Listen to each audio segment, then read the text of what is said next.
welcome back to Pankaj Commerce Classes. Myself Pankaj Kumar Gupta and I am semi-qualified chartered accountant. आज हम लोग CA foundation का बड़ा important topic discuss करने वाले हैं। एक टॉपिक है how to deal case study.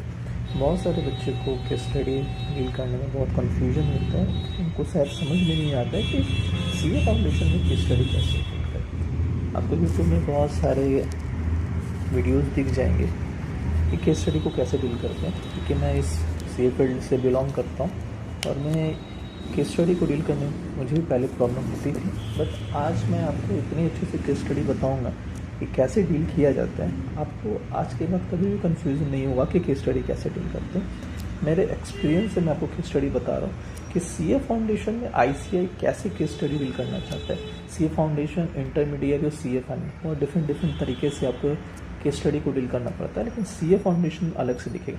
YouTube में आपको बहुत सारे वीडियो दिख जाएंगे कि आपको बताएंगे कि पहले आप सेक्शन का नाम लिखिए, फिर fact of the case study लिखिए, फिर केस स्टडी को डील कीजिए और लास्ट में कंक्लूजन कीजिए।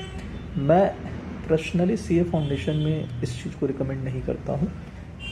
आज मैं बताऊँगा कि आपको कैसे सीए फाउंडेशन में केस स्टडी लिखनी है।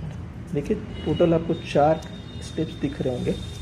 मैं आपको 4 स्टेप्स में बताऊँगा कैसे केस स्टडी को डील करते हैं। आपको दिख रहा होगा स्टेप्स 1, स्टेप 2, स्टेप 3, स्टेप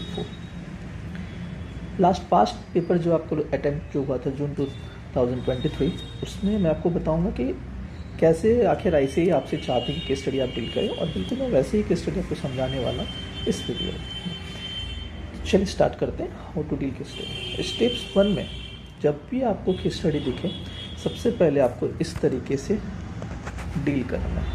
अभी ये मैं एक स्टेप 1 समझाऊँ। पहला, केस स्टडी डील करते ही सबसे पहले आपको अगर सेक्शन आता है तो फॉरवर्ड, बहुत अच्छी बात है, आपको केस स्टडी का सेक्शन पता है तो आप लिख सकते हैं एज पर सेक्शन जो भी हो ऑफ इंडियन कॉन्ट्रैक्ट एक्ट 1872। अगर ये नहीं है तो आप दूसरे स्टाइल से लिख सकते हैं as per the provision of section, जो भी सेक्शन हो ऑफ इंडियन कॉन्ट्रैक्ट एक्ट 1872। तीसरे स्टाइल से आप लिख सकते हैं as per one of the requirement of section, जो भी हो of the Indian contract act 1872। Fourth style से लिख सकते हैं सेक्शन जो भी हो of Indian contract act 1872। Fifth style से लिख सकते हैं अकॉर्डिंग टू सेक्शन जो भी हो of Indian contract act 1872। And six style से आप लिख सकते हैं according to provision of section जो भी हो ऑफ इंडियन कॉन्ट्रैक्ट एक्ट 1872। आप टोटल 6 स्टाइल से आप लिख सकते हैं कि किस तरह से कौन सा सेक्शन को डील करें। If you don't remember the section in the exam hall, then अगर आपको एग्ज़ाम हॉल में बिल्कुल भी याद नहीं आ रहा है कि कौन सा सेक्शन का नाम है, बट आपको पता है कि सेक्शन में क्या एक्चुअल में लिखा हुआ है, लेकिन आपको सेक्शन याद नहीं आ रहा है, तो आप बिल्कुल भी सेक्शन मत लिखिएगा कि सेक्शन 10 या सेक्शन 25 है, क्योंकि आपको पता है बट आप कंफ्यूज कि कौन से सेक्शंस में। अगर आप सेक्शन गलत लिख दिए तो आप प्रोविज़न कितना भी लिख लीजिए, कितना भी आप कंक्लूजन दे दीजिए, एग्जामिनर आपका मार्क्स कट कर ले। तो आपसे रिक्वेस्ट है कि अगर आपको सेक्शन याद नहीं है तो सेक्शन का नाम मत लिखिए। आप दूसरे तरीके से लिख सकते हैं, 2 स्टाइल में बता देता हूँ अगर आपको सेक्शन याद नहीं रहेगा। As per the provision of the Indian contract act 1872, ये पहला स्टाइल अगर आपको सेक्शन याद नहीं। दूसरा style according to the provision of the Indian contract act 1872। ये 2 स्टाइल आप लिखिएगा। सीए फाउंडेशन में वैसे भी सेक्शन आपसे ज़्यादा नहीं पूछा। I mean to say that कि ये सेक्शन आपसे इतना ज़्यादा एक्सपेक्टेशन नहीं रखते हैं कि आप सेक्शन याद रखिए तो भी अच्छा बात है, नहीं रखेंगे तो भी अच्छी बात है। अगर याद है तो लिखिए, नहीं याद है तो मत लिखिए। मार्क्स कट नहीं होता है, आपको 4 मार्क्स का 4 मार्क्स मिलेगा, चाहे आप सेक्शन का लिखिए या सेक्शन का नेम मत लिखिए, नहीं कट होने वाला। ठीक है, तो चलिए पहले ये जो मैं आपको 6 स्टाइल बताया हूँ, 6 स्टाइल पहले आपको मैं दिखा देता हूँ कि सच में क्या 6 स्टाइल है या नहीं है। ठीक है, आइए आपको जून 2023 का अटेम्प्ट जो आया था पेपर, उसमें दिखा देता हूँ। ठीक है, यहाँ देखिए, ये आपको क्वेश्चन दिख रहा होगा, यहाँ पे भी आपको क्वेश्चन दिख रहा होगा, यहाँ पे क्वेश्चन। ये 3 क्वेश्चन आज आपको डील करूँगा, बट पहले चलिए स्टेप 1 क्या जो मैंने बताया है, क्या स्टेप 1 सीए फाउंडेशन जो आईसीआई है क्या उसको फॉलो करती है या नहीं करती। चलिए देखिए क्या यहाँ पे लिखा हुआ है, as per one of the requirement of section 10 of Indian contract act 1872। मैंने भी यहाँ पे स्टाइल बताया था, क्या ये स्टाइल मिल गया। देखिए ये स्टाइल आपको 3 में मिल गया होगा, आपको दिख रहा होगा स्टाइल 3। चलिए एक स्टाइल 3 आप देख लीजिए। अब दूसरा देखिए, फिर से देख लेते हैं एक बार ये क्या है। देखिए क्या यहाँ पे फिर से मिल गया section 2 clause 6 of companies act 2013। क्या मैंने भी यहाँ पे लिखवाया, देखिए section dash of Indian contract act, ये स्टाइल 4 आपको दिख जा रहा होगा जो स्टाइल मैंने आपको सिखाया। चलिए कि और भी कोई ऐसा है कि जो मैंने आपको बताया क्या उसके सेम होगा। चलिए देखिए यहाँ पे देख लीजिए, as per the provision of section 2 clause 10 of the Sale Goods Act 1930। क्या मैंने भी वैसे लिखवाया है, देखिए as per the provision of section, क्या स्टाइल 2 से मिल गया। देखिए ऐसे बिल्कुल जैसे मैं बताऊंगा ऐसे बिल्कुल वैसे भी रिकमेंड कर रहे हैं। चलिए देखिए यहाँ पे भी according to section 9 of Sale of Goods Act 1930, क्या मेरा भी है अकॉर्डिंग टू। देखिए ये आपको सेक्शन आपको स्टाइल 5 में दिख जाएगा, according to section dash of Indian contract act 1872। ICAI बिल्कुल इस तरह से ही लिखता है अपने सजेस्टेड आंसर में, और आपको भी मैं रिकमेंड करता हूँ कि CA फाउंडेशन में स्पेशली आप इस तरह से ही केस स्टडी को डील करें। चलिए और मैं दिखा देता हूँ आपको, ये क्वेश्चन नंबर 2 आपको दिख रहा होगा। क्वेश्चन नंबर 2 को भी आप देखिए, इसमें भी आपको दिखा देता हूँ। ये देखिए section 30 of limited liability partnership act 2008, क्या मैंने ऐसे लिखवाया है। देखिए फिर से यहाँ पे section dash of Indian contract act 1872 style 4 हमारा मिल रहा है। और फिर मैं आपको दिखा देता हूँ, एक क्वेश्चन नंबर 3 था, क्वेश्चन नंबर 3 को भी देखिए, फिर से देखिए section 58 of Indian contract act partnership act 1932, ये देखिए हमारा फिर से ये 4th स्टाइल से मिल रहा है। और मैं आपको दिखा देता हूँ, ये देखिए according to section 16 of Indian contract act 1872, क्या हमारा भी है। देखिए ये रहा 5th स्टाइल से। तो ICAI बिल्कुल ही इस तरह से लिखती है, और रिकमेंड मैं भी कर रहा हूँ कि आप बिल्कुल ऐसे ही लिखिए, आपको दिख जाएगा। हर जगह आपको जो मैं स्टाइल सिखा रहा हूँ वही स्टाइल लिखने वाले हैं, और स्टाइल में कोई चेंजेस नहीं होने वाली है। टोटल 6 स्टाइल में आप लिख सकते हैं अगर आपको सेक्शन याद रहेगा तो, और अगर याद नहीं रहता है तो मैंने बता दिया आपको सेक्शन लिखने की ज़रूरत नहीं है। आप क्या करेंगे, ये 2 स्टाइल अपनाएंगे, as per the provision of Indian contract act 1872, according to the provision of Indian contract act, जिस भी एक्ट से होगा आप उस एक्ट को आप लिख लीजिएगा। आई तो स्टेप 1 होप आप समझ गए होंगे स्टेप 1 में क्या लिखने वाला। अब step 2, write whatever is written in this section. अब इस सेक्शन में जो भी लिखा हुआ, अगर आपको सेक्शन याद है तो आपको पता होगा सेक्शन में प्रोविजन क्या लिखा हो। इनकेस अगर सेक्शन आपको याद नहीं तो फिर भी आपको प्रोविजन पता होगा कि प्रोविजन एक्चुअली में क्या बोलना चाहते हैं। आज मैं ये भी आपको स्टेप्स 2 भी बता देता हूँ।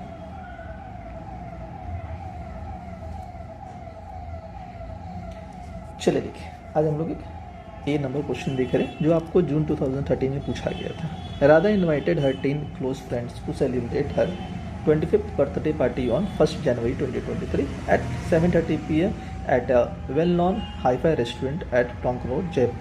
चलिए राधा नाम की एक लड़की थी जो अपने टोटल 10 फ्रेंड को इनवाइट करती है कि मेरा बर्थडे है 25th मेरा बर्थडे है, 1 जनवरी को मेरा होगा। आप लोग सभी को हाई-फाई रेस्टोरेंट जो हमारा जयपुर में टोंक रोड में है अब 7:30 PM को पहुँच जाएगी। All invited friends accepted the invitation. जितने भी 10 फ्रेंड को इन्वाइट किया गया था वो सबों ने क्या कर लिया, एक्सेप्ट कर लिया। चलिए अब चलिए, जैसे ही ये सारे फ्रेंड बोले कि हाँ मैं आपके बर्थडे में आऊँगा, on the request of hotel manager, जो होटल का मैनेजर था, राधा ने उनको क्या किया, एक 5000 डिपॉजिट कर दिया, जो नॉन रिफंडेबल सिक्योरिटी, जो आप पे कर देंगे 5000 तो फिर रिफंड होने वाला नहीं। On the scheduled date and time 3 among 10 invited friends did not turn up for the birthday party and did not convey any prior communication to her। 10 में से 3 जो फ्रेंड थे वो नहीं आए उनके बर्थडे में, और ना ही कोई प्रायर कम्युनिकेशन, यानी पहले से उन्होंने राधा को नहीं बताया कि हम लोग नहीं आने वाले। Radha enraged with the behavior of the 3 friends wanted to sue for the loss incurred in the said party। 3 friend के नहीं आने से राधा को लॉस हुआ, और राधा चाहते कि आप उस 3 फ्रेंड के ऊपर क्या करें, हम केस करें। तो आपको कह रहा है कि जो भी प्रोविज़न है इंडियन कॉन्ट्रैक्ट 1872 की तरह आप उनको एडवाइस कीजिए कि राधा क्या सच में 3 फ्रेंड के ऊपर केस कर पाएगी या नहीं कर पाएगी। ये तो हो गया पहला, ये हो गया केस 1। ये एक आंसर कह रहे वुड यू आंसर डिफर, अगर आपको लग रहा है कि ऊपर नहीं राधा केस नहीं कर सकती, क्या आपका आंसर डिफर हो सकता है। If the said party had या contributory 2023 new year's celebration party organised by the Radha. तो चलिए, अगर आप 2023 का न्यू ईयर का सेलिब्रेशन पार्टी मनाना चाहते हैं और सबको बोल रहे हैं कि आपको सबको कंट्रीब्यूशन करके चलिए हम लोग न्यू ईयर मनाते हैं, इन केस उसमें अगर 10 में से 3 फ्रेंड अगर नहीं आता है, तो क्या इस केस में राधा क्या केस कर सकती है, क्या आपको आंसर बताना। चलिए, तो स्टेप्स 1, आइए स्टेप्स 1 देख लीजिए। As per the requirement of section 10 of Indian contract act 1872, हमारा स्टेप्स 1 तो हो गया। स्टेप 1 में आपको दिख रहा होगा हमारा स्टाइल 3 मिल जा रहा है, ये स्टाइल 3 मिल गया। अब मैंने क्या बताया आपको कि जो भी सेक्शन में प्रोविजन लिखना उस प्रोविजन को लिखा है। बिल्कुल देखिए, सेक्शन 10 में जो प्रोविजन होगा वही लिखने वाला है। There must be an intention of one part of the party to create legal relationship between them. Social और domestic agreement are not enforceable in the court of law. Hope आप लोग समझते होंगे कि domestic agreement, social agreement and commercial agreement क्या होता है। In case अगर आप ये एग्रीमेंट नहीं समझते हैं तो आप मुझे कमेंट में बोलें कि सर मुझे नहीं पता है, मुझे बताइए, मैं स्पेशली इस टॉपिक के ऊपर मैं एक अच्छा सा वीडियो बना दूंगा, आपको इजीली समझ में आ जाएगा कि डोमेस्टिक एग्रीमेंट, सोशल एग्रीमेंट और कमर्शियल एग्रीमेंट क्या होता है, कौन सा फोर्सिबल होता है, कौन सा इनफोर्सिबल नहीं होता है। Hence they did not result into the contract. तो ऊपर वाला जो कि स्टडी आपको दिख रहा है ये एक तरह का सोशल एग्रीमेंट है, और सोशल एग्रीमेंट कभी भी इन्फोर्सेबल बाय लॉ नहीं होता है, वो कभी भी एग्रीमेंट में कन्वर्ट नहीं होता। तो आपको यहाँ तक समझ में आ गया, स्टेप 1 समझ में आ गया, स्टेप 2 समझ में आ गया। स्टेप 1 में आपको सेक्शन का नाम लिखना है, इनकेस नहीं आता है तो सेक्शन का नाम छोड़ दीजिए, उस सेक्शन में जो प्रोविजन उस प्रोविजन को लिख दीजिए। चलिए, आप वो स्टेप 1 स्टेप 2 समझ गए। अब स्टेप 3 देखिए। After reading the case study right what you understood from the case study. जब आप केस स्टडी वो पढ़े अभी हम लोग, जो भी आपको समझ में आता है उस केस स्टडी को आप आराम से अपने ओन वर्ड में वहाँ पे स्टेप 3 में आप लिख दीजिए। देखिए, ICAI भी आपको यही सिखाने वाला है। चलिए देखिए, in the instant case Radha cannot sue her 3 friends for the loss incurred in the said party as the agreement between her and her 10 friends was a social agreement। मैंने अभी थोड़ा देर पहले बताया था कि एग्रीमेंट जो है ये social agreement, and parties did not intend to create any legal relationship. Social agreement can not be enforce by the law, can not be converted into the contract. कभी भी सोशल एग्रीमेंट कभी भी contract में convert नहीं हो सकता। तो देखिए, मैंने आपको बताया स्टेप 3 में जो भी केस स्टडी पढ़ के आपको समझ में आता है बिल्कुल अपने ओन वर्ड में कॉपी पेस्ट कर दीजिए, इसमें कोई दिक्कत नहीं। देखिए, यहाँ पे भी ICAI ने यही किया है, सेम किया, कुछ डिफरेंट नहीं किया है। ICAI ने वहाँ देखा, आपको केस स्टडी पढ़ाया और केस स्टडी पढ़ा के क्या किया, ईजिली आराम से वो स्टेप 3 में वो लिख दिया। अब स्टेप 4 में आपको कंक्लूजन लिखना है। स्टेप 4 में कंक्लूजन लिखना है कि अगर क्वेश्चन पूछ रहा है कि कॉन्ट्रैक्ट वैलिड है या नहीं, तो आपको स्टेप 3 में लिख देना है कॉन्ट्रैक्ट इज वैलिड और कॉन्ट्रैक्ट इज नॉट वैलिड। आपको बताना क्या राधा केस कर सकती है या नहीं कर सकती। आपको कंक्लूजन लिखना है कि राधा केस कर सकती, राधा केस नहीं कर सकती। जो भी कोई आपको पूछा जाएगा उसका आंसर सिर्फ कंक्लूजन में लिखना है, और कंक्लूजन 1 से 2 लाइन से ज़्यादा नहीं लिखना है। मैक्सिमम आपको अगर लिखना है तो 2 लाइन तक लिख सकते हैं। ये नहीं कि फिर से केस स्टडी को डील करके रहे हैं कंक्लूजन फिर लिख रहे हैं कि यहाँ पे सोशल एग्रीमेंट है इसलिए सोशल एग्रीमेंट में राधा केस नहीं कर सकती। आपको कंक्लूजन में बस लिखना है कि राधा केस कर सकती है या नहीं कर सकती। देखिए, यहाँ पे लिख रहे हैं and party did not intend to create legal relationship, इसलिए लिख दीजिएगा Radha can not sue her 3 friends for the loss incurred in the said party. ठीक है, because this is a social agreement. तो 4 स्टेप्स मैंने आपको समझा दिए। स्टेप्स 1 आपको 6 स्टाइल्स में आप लिख सकते हैं, सेक्शन याद है तो। इन केस अगर सेक्शन याद नहीं है तो आपको 2 स्टाइल मैंने सिखा दिया कि 2 स्टाइल में आप कैसे लिखेंगे। ये स्टेप्स 1 हो गया। आपको जो भी उस सेक्शन में प्रोविजन लिखा हुआ है उस प्रोविजन को आप स्टेप्स 2 में लिखेंगे। केस स्टडी को पढ़ने के बाद जो भी आपको समझ में आया है उसको स्टेप्स 3 में लिखेंगे। एंड स्टेप्स 4 में जो भी क्वेश्चन का रिक्वायरमेंट है, जो आपसे क्वेश्चन पूछा गया उसका बस कंक्लूजन लिख दीजिएगा 2 पैराग्राफ, बस इतना ही आईसीएआई आपसे चाहता है सीए फाउंडेशन में। आप इस तरह से अगर केस स्टडी को डील करते हैं, आईसीएआई आपको 4 मार्क्स में 4 मार्क्स देने वाला है, ये मैं आपको गारंटी देता हूँ, एक सिंगल मार्क्स नहीं कट करने वाला। और मैंने आपको दिखा भी दिया कि आईसीएआई बिल्कुल सेम लैंग्वेज लिखती, नथिंग डिफरेंस, कोई डिफरेंस नहीं करते। अब चलिए, एक तो केस स्टडी हम लोगों ने डील कर लिया। अब दूसरा हम लोग का कहा जा रहा था कि अगर ये सब कोई मिल के अगर कोई 2013 का न्यू ईयर अगर मनाए तो क्या इसमें हो सकता है, केस हो सकता है या नहीं हो सकता। तो चलिए, if said party organised by Radha had a contributory 2023 new year celebration party, Radha could have shoot her. Radha 3 friend के ऊपर केस कर सकती है अगर राधा को लॉसेस होती है इस पार्टी में, बिकॉज ये जो एग्रीमेंट है ये कॉमर्शियल एग्रीमेंट है। यहाँ पे सब फ्रेंड मिल के कंट्रीब्यूशन करके 2023 का न्यू ईयर मनाने वाले थे। यहाँ पे कोई सोशल एग्रीमेंट या डोमेस्टिक एग्रीमेंट नहीं है, ये कॉमर्शियल एग्रीमेंट है।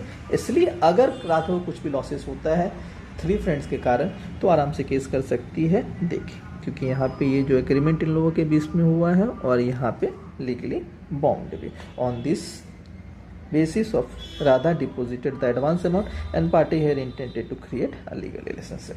क्लियर? होप आपको केस स्टडी समझ में आ गया होगा। एक और केस स्टडी में आपको समझा देता हूँ।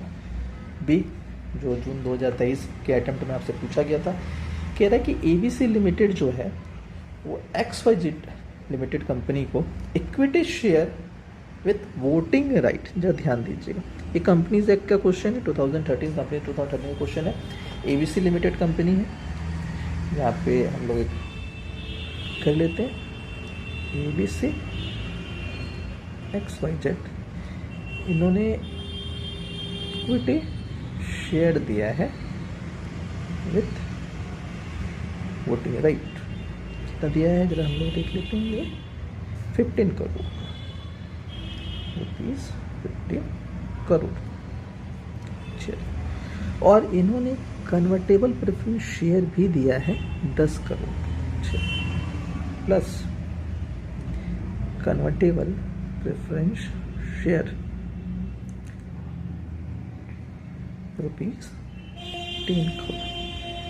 अब ये सब करने के बाद एबीसी कंपनी का जो टोटल शेयर कैपिटल हो गया है वो हो गया है 100 करोड़। ये देखिए, after the total share capital of company is 100 crore. अब आपसे पूछ रहा है कि XYZ लिमिटेड क्या एसोसिएट कंपनी है या नहीं है, as per the provision of company act 2013 also defined as associate company. अब अगेन आपको वही सेम स्टेप 1 आपको देखना है, 6 स्टाइल में लिख सकते हैं अगर आपको सेक्शन याद है कंपनीज एक्ट 2013 का। तो अगर याद नहीं है तो 2 स्टाइल मैंने आपको सिखा दिया है यहाँ पे। आप यहाँ के कोई भी 2 स्टाइल में से कोई एक स्टाइल को लेके आप इसके स्टडी को स्टार्ट कर सकते हैं। स्टेप 2 में जो भी उस सेक्शन में लिखा हुआ है वो सेक्शन के प्रोविज़न आप लिख दीजिए। स्टेप 3 जो भी आपकी स्टडी से समझ रहे हैं कि क्या XYZ कंपनी एसोसिएट कंपनी है या नहीं है, उसके स्टडी में आप उसको समझेंगे और समझ के स्टडी को आप डील करेंगे अपनी ओन वर्ड में। And the last one conclusion में आप आएंगे और कंक्लूजन में बताएंगे कि XYZ limited company associate company है या नहीं। आइए हम लोग भी इसको की स्टडी समझ लेते हैं। आप देखिए, ठीक है, हमारा स्टाइल कौन सा है, ये वाला हमारा स्टाइल जो आपको दिख रहा होगा वो स्टाइल नंबर 4 दिख रहा होगा। Section dash of the Indian companies act 2013। देखिए, section 2 clause 6 of the companies act 2013 in relation to another company.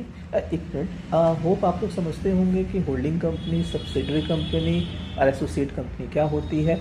बहुत सारे बच्चे अभी सी फाउंडेशन पढ़ रहे होंगे और 11th-12th में आपको जनरली जो हमारे एकेडमिक वाले टीचर वो हम लोग को ये सिखाते हैं कि होल्डिंग कंपनी सब्सिडरी कंपनी में जो रिलेशनशिप होता है वो वहाँ पे आपको सिखाया जाएगा कि अगर कोई भी कंपनी, अगर किसी भी कंपनी का 51% of total paid up share capital अगर होल्ड कर लेती है, जैसे ये ABC है और ये XYZ कंपनी, अगर ABC ने XYZ कंपनी का अगर टोटल पेटेशन करता 51 या 51% से ज़्यादा होल्ड कर लेती है तो इसको होल्डिंग कंपनी और इसको सब्सिडरी कंपनी कहते हैं। But I request to all students, ये सिर्फ एकेडमी के लिए है।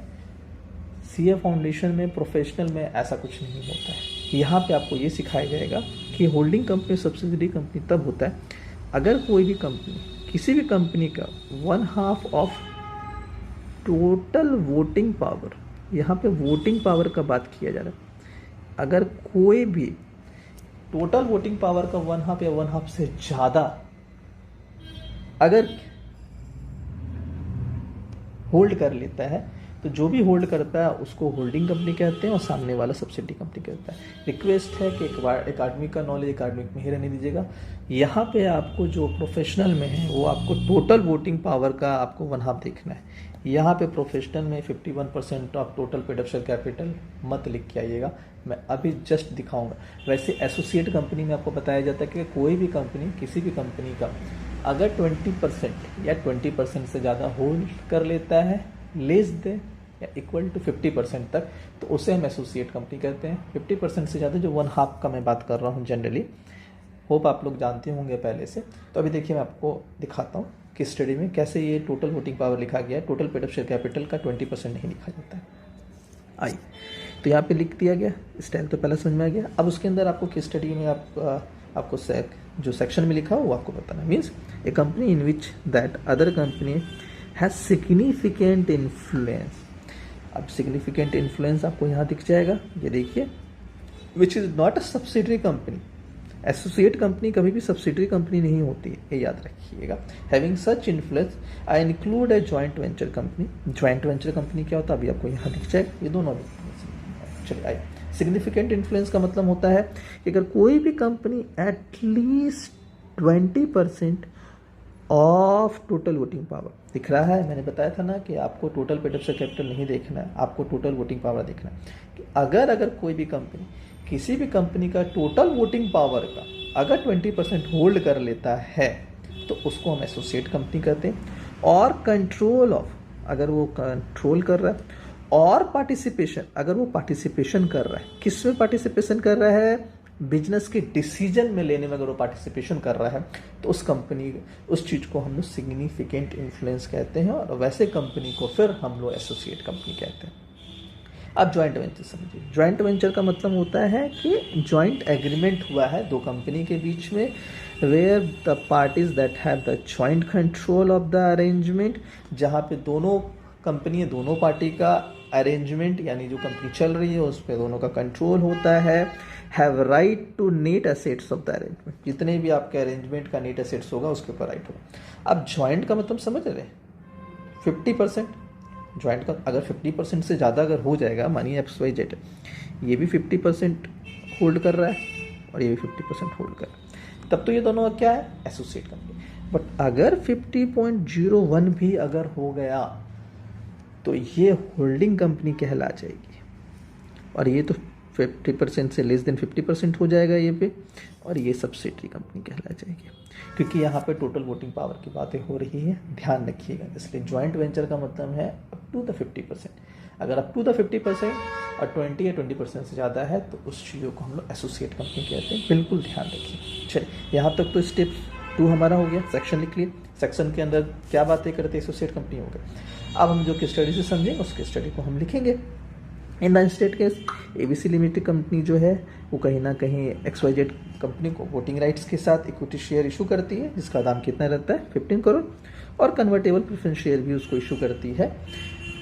होप आप लोग कन्वर्टेबल प्रेफरेंस शेयर समझते हैं। कन्वर्टेबल प्रेफरेंस शेयर का मतलब होता है एक फिक्स टाइम के बाद वो प्रेफरेंस शेयर कन्वर्ट हो जाएगी। कन्वर्ट हो जाएगी मतलब इक्विटी शेयर में, यानी प्रेफरेंस शेयर होल्डर वाले को आपको ऑप्शन दिया जाएगा, आप चाहें तो इक्विटी शेयर में कन्वर्ट हो सकते हैं, नहीं चाहेंगे तो आप इक्विटी शेयर में कन्वर्ट मत हुई। इसलिए यहाँ पे लिखा हुआ कन्वर्टेबल प्रेफरेंस शेयर, यानी एक ऐसा प्रेफरेंस शेयर जो एक फिक्स टाइम के बाद कन्वर्टेबल के लायक है, वो कन्वर्ट हो सकता है इक्विटी शेयर में during the financial year out of the total share capital. So अब देखिए, बिल्कुल देख रहे हैं कि स्टडी को अब ICA ने क्या किया, स्टेप 3 पे मैंने समझा कि स्टडी आप समझिए, कि स्टडी को समझने के बाद अपने ओन वर्ड में लिखिए। ICA देखिए कुछ नहीं किया, इस केस स्टडी को बिल्कुल ऊपर अपने ओन वर्ड में कॉपी पेस्ट करके वो लिख दिया, कुछ डिफरेंट नहीं किया। अब देखिए यहाँ पे, अब केस स्टडी को वो लिख दिए, सिंस XYZ लिमिटेड कंपनी सिर्फ और सिर्फ 50% सिग्निफिकेंट इन्फ्लुएंस कर, क्यों?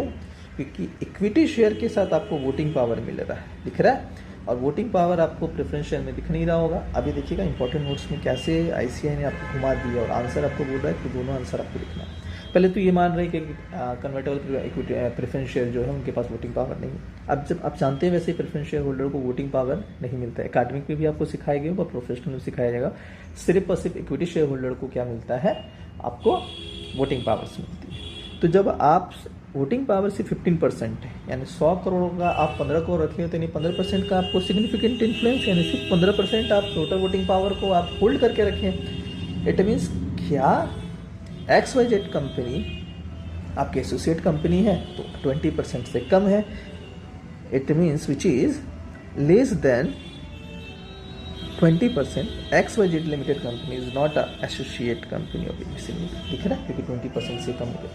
बट इंपॉर्टेंट नोट में जरा देखेंगे क्या कह रहे हैं, इट कैन बी एज्यूम, आप एज्यूम कर सकते हैं जो कन्वर्टेबल प्रेफरेंस शेयर होल्डर्स हैं उनको वोटिंग पावर है, और अगर वोटिंग पावर है तो 10 करोड़ दिया गया है, इसका मतलब 25 करोड़, 25 करोड़ का मतलब होता है 100 करोड़ का 25%। क्या अब 20% से ये ज़्यादा हो गया है? तो द आंसर इज यस, 20% से अगर ज़्यादा हो गई है, इसका मतलब XYZ limited 25% of paid up share capital यानी टोटल वोटिंग पावर का आप लोगों ने होल्ड करके रखा है। इसलिए अब XYZ लिमिटेड का जो सिग्निफिकेंट कंट्रोल है वो ABC लिमिटेड पे है, इसलिए अब जो है XYZ company ABC limited company की क्या हो गई है, एसोसिएट कंपनी हो गई है। होप आप लोग क्वेश्चन नंबर A या क्वेश्चन नंबर B में आप समझ चुके हैं केस स्टडी को किस तरह से डील किया जाता है। फिर से एक बार यहाँ पे देख लीजिए आप, स्टेप 1 में मैंने, अगर आपको सेक्शन याद है, टोटल 6 स्टाइल मैंने समझा दिया, 6 स्टाइल में आप स्टार्ट करेंगे केस स्टडी को। इन केस आपको याद नहीं है तो आप इस 2 स्टाइल से आप केस स्टडी को स्टार्ट कर सकते हैं। सेक्शन में क्या लिखा हुआ है उसको आपको स्टेप 2 में लिखना है। केस स्टडी को पढ़ने के बाद आपको क्या समझ में आया है अपने ओन वर्ड में लिखिए, और लास्ट में केस स्टडी आपसे क्या मांग रही है क्वेश्चन में उसको कंक्लूजन में लिख दीजिए। ICAI बिल्कुल मार्क्स आपको कट नहीं करेगी। आई स्टिल रिकमेंड मैं करता हूँ सारे स्टूडेंट को, आप लोग CA फाउंडेशन में इस तरह से केस स्टडी को डील कीजिए, कोई भी आपका मार्क्स नहीं कट करेगा। ICAI 4 में आउट ऑफ 4 मार्क्स करेगा। होप आपको वीडियो पसंद आई होगी। मेरे पंकृति कॉमर्स क्लास को लाइक कीजिए, कमेंट कीजिए, सब्सक्राइब करना मत भूलिए और बेल आइकन मत दबाइए। इसी तरह मैं और भी आपको वीडियो लेके आऊँगा। CA फाउंडेशन में प्रोफेशनल क्लासेस में आपको मिलेगी, आपको पसंद आएगा। Thank you very much.